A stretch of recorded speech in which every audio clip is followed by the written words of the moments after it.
G'ijduvon tumanida Maktabgacha ta'lim tashkiloti tarbiyalanuvchilari o'rtasida Jajji Nurli yulduzlar festivali yuqori saviyada tashkil etildi.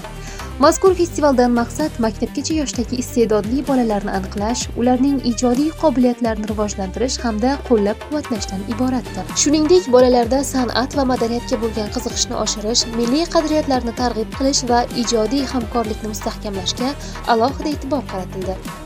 Mana bugun maktabgacha ta'lim muassasalari o'rtasida o'tkazilgan Jajji Nurli yulduzchalar nomli ko'rik tanlovining tuman saralash bosqichi o'tkazildi. Bunda qizchalarimiz judayam ajoyib qatnashdi. Ustozlarga rahmat.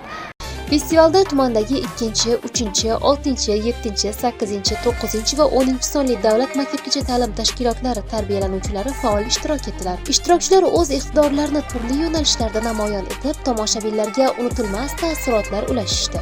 Tadbirda tarbiyalanuvchilar raqs, folklor chiqishlari, qo'shiq ijrosi hamda milliy cholg'u asboblarda ijro kabi nominatsiyalar asosida bellashdilar. Har bir chiqishda bolalarning sahna madaniyati, ijodiy yondashuvi va milliy ruhni aks ettira olgani alohida e'tiborga loyiq bo'ldi. Mana hozirgi kunda respublika bo'yicha Jajji Nurli yulduzchalar ko'rik tanlovi bo'lib o'tmoqda. G'ijduvon tumanidagi maktabgacha ta'lim tashkilotlarimiz o'rtasida o'tkazilgan birinchi shahar bosqichi bizani 9-davlat maktabgacha ta'lim tashkilotimizda o'tkazildi.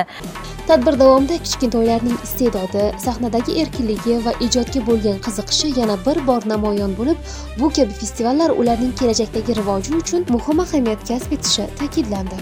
Davlat maktabgacha ta'lim tashkilotlari o'rtasida Jajji Nurli yulduzchalar ko'rik tanlovining birinchi bosqichi o'tkazildi. Bu tanlovda bolajonlarimiz turli yo'nalishlarda bellashdilar. Ushbu tanlovda ishtirok etgan barcha tarbiyalanuvchilarimizga omad tilab qolamiz.